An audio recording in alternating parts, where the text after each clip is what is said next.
Welcome. We'll be getting started here momentarily. We're just going to let the viewers join.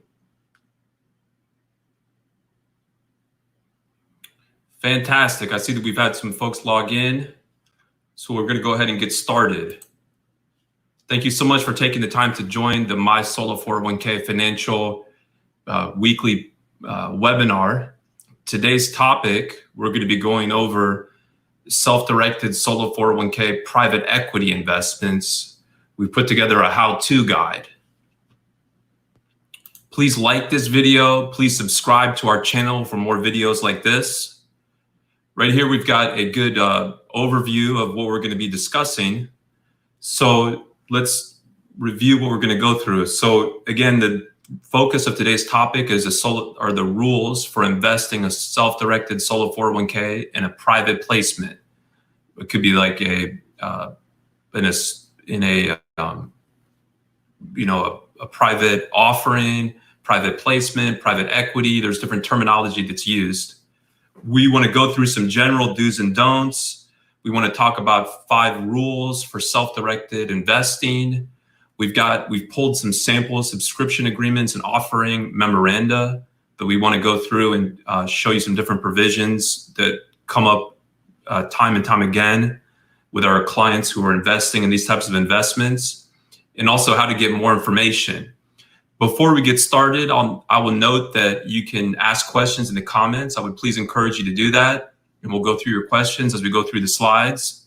If you're watching as a recording, you're going to be able to view the full recording as well as make comments and join the discussion on our community website.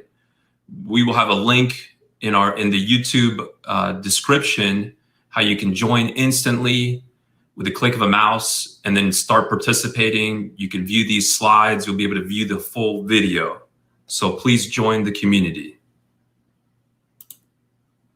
So first off, let's start out with some do's and don'ts when it comes to investing in a private placement. And just to kind of define what we're talking about, a private placement could be a situation, or the situations that we oftentimes see are, for example, say it's in a multifamily real estate investment, like an apartment building, where the entity that's offering the investment is trying to raise money from multiple investors in order to offer an investment in an apartment building. It could be an existing building, could be a new building, whatever the case may be. This also can come up in the context of a business, right? So you have a business that's trying to raise money from different individuals. And so, you might be looking to invest your solo 401k with a group of other individuals into a business, right? It could be business providing goods or services. So those are the types of typical private placements that we hear about from our clients, and that we help our clients with the mechanics of investing their self-directed solo 401k in that investment. So now that we've kind of set the baseline, that'll help us understand some of these do's and don'ts. So the first do that we've got here is that you want to make sure that you invest in the name and the EIN number, so the tax identification number of the solo 401k. And part of that is just practically speaking, what will happen is the investment provider will be issuing a K-1 to the investors. So in this case, your solo 401k. So you want to make sure that that K-1 is issued under the tax identification number for your solo 401k. So of course, with our clients, our solo 401k clients, we obtain the EIN number as part of the establishment process from the IRS. And that's important because when we obtain that, we're essentially letting the IRS know that this EIN is attached to a 401k, so the person is investing on a tax deferred basis. The IRS, therefore, is not going to be looking for the income that might be reported on that K-1 to be reported, for example, on your business tax return or your personal 1040. Next due would be to sign as the trustee of the solo 401k. So you are not investing as yourself, as the individual. You're not investing as your self-employed business, which is sponsoring the solo 401k. You're investing on behalf of your 401k. You are the trustee. The 401k is a trust. It's a retirement trust. So, and thank you so much for the great question. We really appreciate that. We'll get through a slide or two and then we'll tackle these questions. So it's important that therefore you're not signing. You're, again, based on the first do, you're signing in the name of the solo 401k, and then you're investing in the name of the solo 401k, and then you're signing on behalf of the solo 401k as the trustee. So you'll typically see that in the documents where you have to list your title. Here it would be trustee. Next do is consider whether unrelated business income tax may apply to that income that's attributable to your solo 401k investment. So back when I talked about some of the common examples would be that a private placement might be used to raise money for a business, right? So if the offering entails equity in a business where that business is, let's say it's a tech company. So let's say that business is not taxed as a C corporation. If it's taxed as a C corporation, you're not going to have an unrelated business income tax issue. But if it's taxed, say, as a partnership, then the income is going to flow through the partnership, right? Partnerships are pass-through entities. The income's reported by that partnership that's operating the tech business, but the tax is generally payable by the partners. Here, the partner is going to be the solo 401k. So because the solo 401k is a tax shelter, right? The income typically accrues on a tax-deferred basis. If in the absence of the unrelated business income tax, that income that's made by the business, by the tech company, would never be taxed, right? Because that's not taxed at the partnership level; it passes through. And in the absence of the unrelated business income tax, it wouldn't be taxed at the solo 401k level, because the solo 401k, generally the income grows tax deferred. But one exception, of course, is UBIT. So if you're investing in that type of entity, you're definitely going to want to consider that with your tax advisor. The investment provider may have already thought about the issue. And so you might be able to also get some good information from them. They may have tried to structure it, for example, to avoid that. So definitely consider that. Another important do is that you want to ensure that any dividends or income are flowing back to the 401k. So they're not going to come back to you personally. They need to go back to your 401k account. So practically speaking, let's say the investment provider is going to be wiring money out or going to be ACHing money out. You want to make sure that wherever your 401k account is at can receive that ACH. So for example, some of the brokerage firms, you might be hard to ACH money from an external account. So you might need a bank account in the name of your solo 401k to receive those funds. Now let's turn to the don'ts. So our first don't here is do not invest solo 401k funds in your own business or a business owned by a related or a disqualified person. So let's say it's your spouse that is part of the investment provider, right? Your spouse owns the business, say that's providing the investment offering. You can invest your solo 401k funds in an investment where your spouse is the individual that's making the offering. You can't be essentially on both sides of the table, or if it's your business, right? Or so your only relationship with the investment provider really needs to be as the trustee on behalf of your solo 401k. Next don't, do not later sell the investment to a disqualified person. So you can't take that investment and then let's say you want to sell it, right? And assuming that under the rules that apply to the investment, sometimes there can be restrictions on who you can sell it to. But let's say that there's nothing in the terms of the investment offering that would prohibit you selling it to yourself. Under the 401k rules, you can't sell it to yourself. That's a prohibited transaction. So if you're going to sell it, you got to make sure you sell it to a non-disqualified person. And then our last don't is don't earn a commission personally in exchange for the solo 401k investment. So let's say that there's like a finder's fee. So you cannot earn money in your own name based on investing your retirement savings. So that's definitely a clear don't there. So let's turn to the question. So the question here is, speaking of K1s under the solo 401k, what do we do with those when we receive them? So that's great. That's a great question. You want to essentially keep those K1s in your solo 401k records. because you always want to keep good records of your investments, and that's of course a key record. You're not going to be paying income generally on that, unless of course it's a UBIT situation. You're not going to report it on your business income tax return because it relates to your solo 401k or your personal. So generally you just keep it in the records. But good question. When you get that K1, it's going to be, it would be prudent to make sure that it's issued under the EIN of the solo 401k based on what we just went through. So now let's talk about 5 rules of solo 401k investing. So rule number 1, understand the allowed self-directed solo 401k investments. So there are relatively few limits on the type of investments that are permitted under a self-directed 401k plan under the rules, assuming you've got a plan that allows you to invest in alternative investments. But there are some limitations. For example, you cannot invest in the stock of an entity or a membership interest of an entity that's taxed as an S corporation.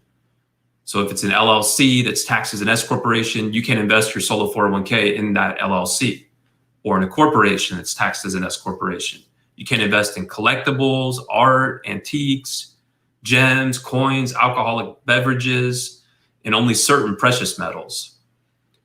A lot of those would not come up typically in the context of a private placement, but certainly the S corporation stock is one to consider. Next rule is you want to make sure that your plan allows for these types of investments. So if you have an off-the-shelf, quote unquote, free solo 401k from a big brokerage house like a Fidelity or Schwab, your plan is not going to allow you to invest in a private placement. You're going to be limited to your standard brokerage offerings, like a mutual fund or maybe some stock, if they even allow that with their free version. But if you come to a company like us that offers a truly self-directed plan, you can invest in private placements. It's a very common. We have a lot of people that are doing that. And then, so you just want to make sure that you got a plan that allows you to do that. If you have a plan somewhere else, you can always restate over to, that's the terminology, restate over to our solo 401k plan. And we have a tremendous amount of resources on our website talking about that restatement process. For example, Fidelity restatement, Schwab restatement, E-Trade restatement.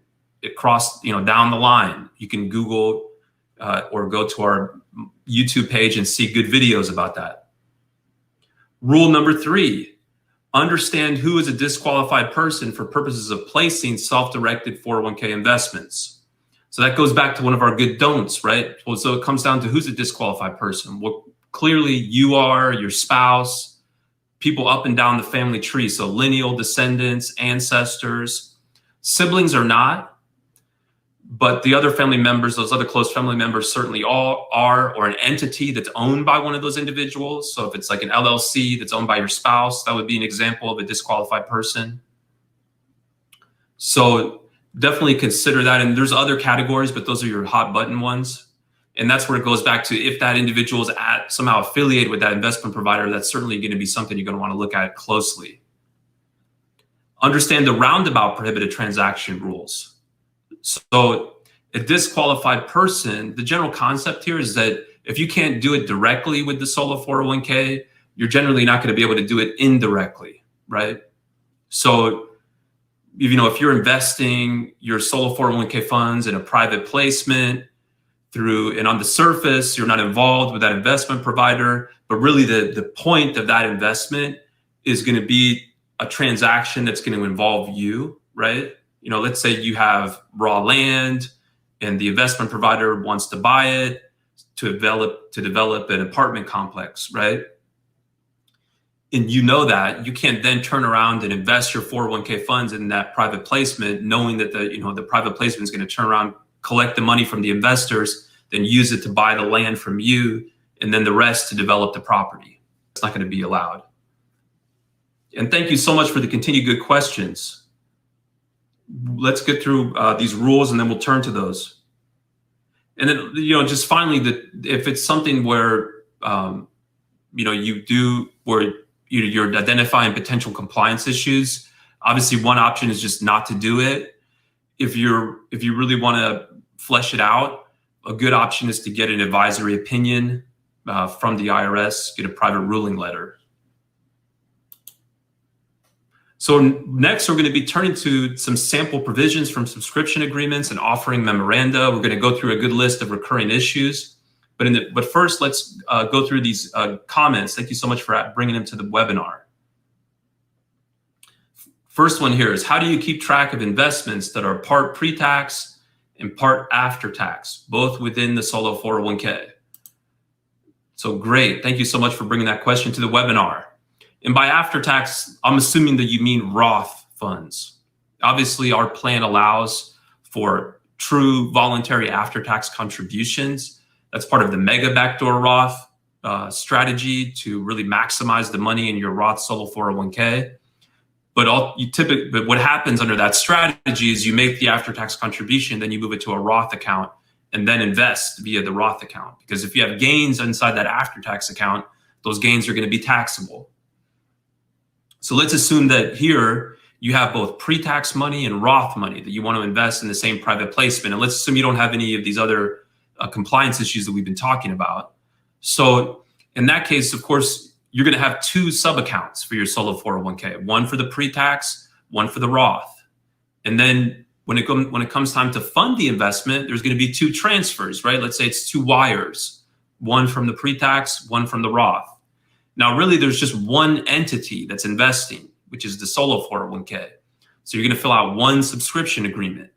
And the investment provider, therefore, is not going to want to have to do the work to figure out, okay, what's attributable to your pre-tax account, what's attributable to the Roth. So when they're returning dividends or income, it's just going to come back in one amount. And then for administrative ease, all those funds could come into one account. Let's say it all goes into the pre-tax account.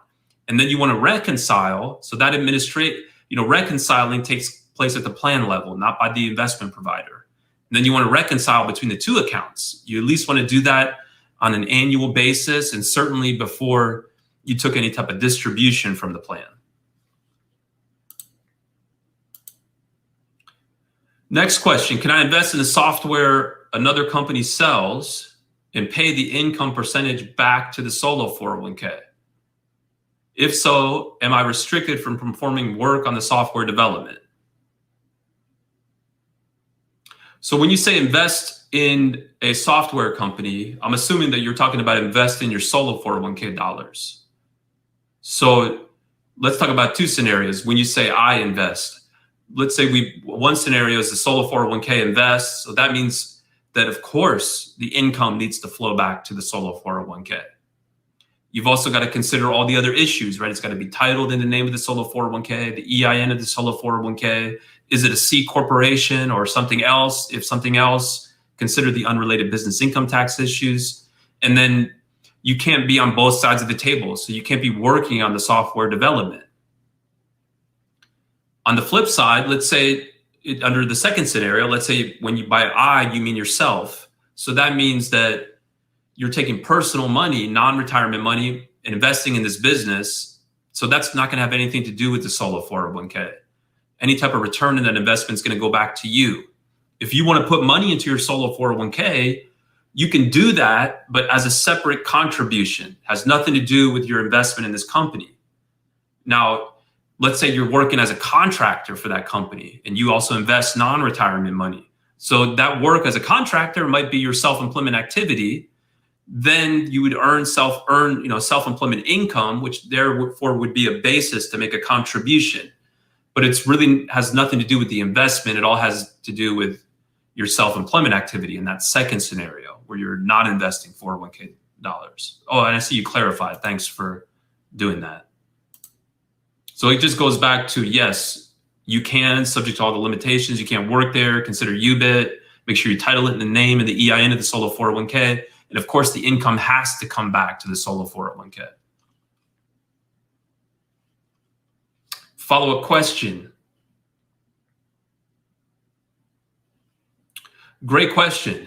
So that's something that really you as the trustee are the one that has direct checkbook control over the money, we can certainly field the question and help you talk you through it. But really it's not going to be too difficult if you think about it. I mean, you could do it with a spreadsheet easily. You're going to know the breakdown because it's going to be that original breakdown that you made your investment in. And so you would just it would be a quick mathematical, calculation to figure out, okay, well, if it's 40% that came from my Roth and 60% that came from the pre-tax, then that's the breakdown. But absolutely, we can talk it through you once you have those numbers. But I'm confident that once you've gone through it one time, it's going to be easy to manage going forward. Thanks again for the good questions. So don't hesitate to ask more. Otherwise, we'll jump into some of these sample provisions. So here's a good sample that has a language that we see a lot of. Of course, lawyers are not the most creative bunch. So you oftentimes see similar provisions. I'm allowed to make lawyer jokes given my background. But to focus here on the provisions. So the first provision here we're focusing on is the fact, so what'll happen with these subscription agreements is that you have to, identify who you are typically as an investor. And here, the investor is the 401k. Again, that's the trust. You're acting as the trustee. So you have to, again, identify yourself. And so oftentimes it's not crystal clear what bucket you fit into. But typical language that you'll see is a reference to an employee benefit plan. And a solo 401k is excluded from the definition of an employee benefit plan in ERISA. However, so that's this first section of asking about an employee benefit plan is not going to apply. But sometimes you'll see that employee benefit plan language in a bigger provision. But if you keep reading, you'll see additional language that does apply. So if we keep reading here, so you don't want to necessarily stop when you see that employee benefit plan language.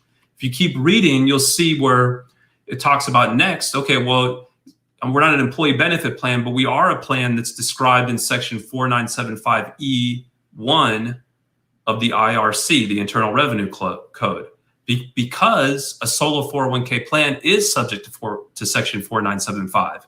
That's where we find the prohibited transaction rules. And then also you'll sometimes see language about an entity or an account whose underlying assets include the plan assets. So that type of provision is typically going to bring in an entity that's owned by, say, a solo 401k. So if you have your solo 401k and then underneath it, you have an LLC. So the sole member of the LLC is the solo 401k. So the investor in this case is the LLC. Of course, an LLC is not an employee benefit plan. It's not, a plan described in 4975, but it is an entity whose underlying assets are the plan assets because it's 100% owned by a plan. So that's how that entity would get pulled in under that provision, under that language. So here's another example where we see the employee benefit plan language. And so here again, if you just stop at employee benefit plan, we're going to miss the provision at the end where it says, or a self-directed plan. So what are you here? Are you a broker? No. Are you an insurance company? No. Are you an investment company? No. Are you a bank? No. Are you an employee benefit plan? Well, no, we're not. But to keep reading, it says, or are you a self-directed plan with investment decisions made solely by persons that are accredited investors? So yes, if you are an accredited investor, of course, some of these investments are limited to accredited investors. But if you are an accredited investor, you can invest your solo 401k in this investment based on this language. Here's another example where we're seeing the employee benefit plan language. So we're still going to check yes to this one because while a solo 401k is excluded from the definition of employee benefit plan, a solo 401k is subject to section 4975. So it's not prong 1 employee benefit plan, it's prong 2. And then here again, we see the language about the entity that's holding plan assets. So again, that's what I was saying before. A lot of the language is repetitive. So here, and thank you for that comment. We'll get through a few of these samples and then we'll circle back to the good comments. So here we see a reference to a KEO plan. So the solo 401k is not a KEO. So it's best to uncheck that box and then check the box because they offer this other box. So the best answer here is going to be to check other and then write retirement trust in the blank field. And so here again, we see language about a benefit plan investor. I mean, we're also seeing the employee benefit plan language, but we're seeing the benefit plan investor, which is a different term under the rules. So a solo 401k is not an employee benefit plan, but it is a benefit plan investor. So if we see that type of language, that means this provision is probably going to apply and we're probably going to check yes. Okay, let's field this question. Here we go, before we turn to some of these more recurring issues.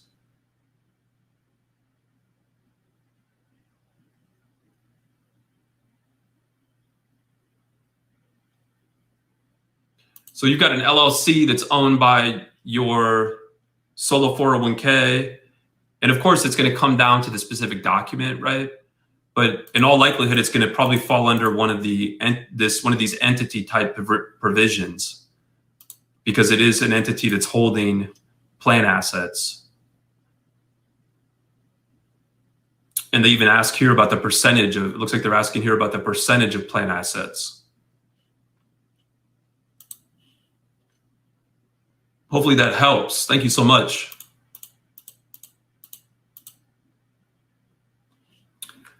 So let's go through some recurring issues that often come up with these types of investments. So the investment might be limited to accredited investors. So you may, in other words, you may need to be an accredited investor in order to invest your solo 401k funds. And we saw a provision that seemed to come from that type of situation. Another question that will come up is, okay, what's the jurisdiction of formation? So if it's an LLC, of course, you'll know that, right? Let's say it's an LLC formed in Wyoming or formed in Texas or North Carolina, whatever state it's formed in. When you're talking about a solo 401k, though, is a federal retirement trust. It's not registered in any state. So oftentimes the form may not really be perfectly contemplating a solo 401k investment. So you might need to add that explanatory language so that the investment provider knows what type of entity you are. Next question. There'll be the documents, the questionnaires will a lot of times ask about whether the investor is subject to ERISA. So let's be specific here. So a solo 401k plan is exempt from Title I of ERISA because it is a one participant plan. So it's exempt from that part of ERISA, but it's still subject to the prohibited transaction rules and therefore falls within that definition of a benefit plan investor. So based on the prior sample we saw. Another good question, it'll ask about whether or not the investor is a revocable trust. So a solo 401k is a revocable trust. We also note that it's not a bank, it's not an insurance company. So you'll see those types of questions. Okay, more with the subscription agreement documents. Oftentimes you'll be asked to complete a W-9. So we have instructions here.